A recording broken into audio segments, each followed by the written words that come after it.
It might be just cope, but I feel like there is a certain degree of beauty in struggle. Because if you think about it, how is it that you can enjoy the good moments when something finally goes your way if you haven't experienced a lot of moments where nothing goes your way, when you're miserable, when you're pushing through and nothing seems to be working? And I think also all of us have heard of these examples of kids growing up with everything they might want, mostly because of rich parents or maybe some other reasons, and they're quite often not happy at all. They have a lot of complexes. They're not really very happy with their life. They struggle with finding meaning in their life. So I do feel like you have to have a healthy mixture of both.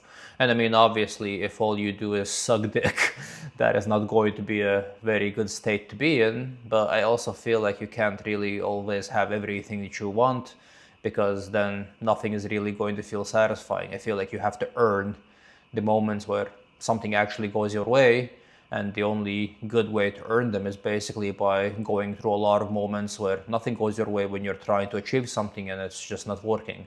Because then when the time comes when it ultimately does work, it is going to have much more value. It is going to have much more impact on you, let's say. But yeah, I mean, it's kind of difficult to say in like what kind of a degree you should have both, because I think it needs to be like a fair balance with like the shittier times being a little bit more frequent than the good ones. Because realistically, you get used to everything, and if you get used to it being shitty, then you are really going to feel when it's going to go well. But if it's mostly going to go well, and then from time to time it is not going to go that well, you are really going to feel the moments when it doesn't go well. So I feel like for you to properly condition yourself and for you to like have a proper balance, like you are not meant to be happy 24/7. I would actually say that you are not really meant to be that happy that often. I feel like it should be like a 60-40 split realistically of you being unhappy 60% of all times, and then you being happy like 40% of the times that you experience. Because then at least it is going to have some actual real value. Because yeah, once again, like if you are going to get used to everything, I feel like it's better to get used to the times that are not as happy and are not as fun. And then eventually, when the time comes by when it's actually fun and when actually everything is going the way that you want it to go, it is going to be so much more enjoyable.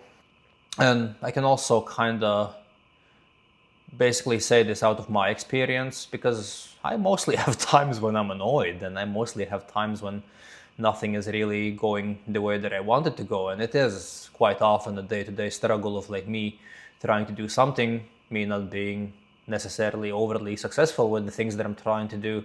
But then ultimately when something does go right, because I mean, if it sometimes goes right for me, I feel like it is sometimes going to go right for anyone, because I'm not all that good or all that gifted. So if I'm even able to manage to like get it right from time to time, then I feel like everyone should. And when the time does come when I actually get it right, and when the thing that I'm actually trying to do works out, oh boy, is that a good feeling. And it also becomes a little bit addictive, and it becomes something that drives you forward. Which also kind of going back to the topic about like the kids that have had everything from childhood growing up, and they didn't really have to struggle for anything. I feel like the value system is completely off. Because if you think about it, once you experience the benefits of everything actually going your way, you are going to be constantly aiming for this feeling, and you are going to be much more efficient and much better at like going through the bad times, because you are just going to constantly aim and constantly try to get back to the point where everything is going your way.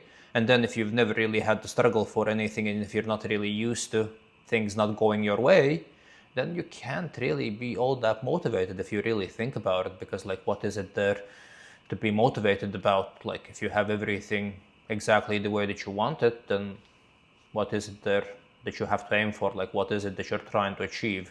It's kind of like forcing a person that is not hungry to like try to get food, try to chase food. Like, how can you chase food if you're full? Like, you're not going to be able to do it. Yeah, sure, you might go through the motions and you might pretend that you're trying to pursue food, but if you don't really want to eat, like, you're not really going to put your heart in it. You're not really going to try to actually do it, because for you to actually want to do it, you need to want it. So yeah, I do think that there is a lot of benefit in struggling from time to time, not even necessarily from time to time, but struggling quite often. I feel like it builds character.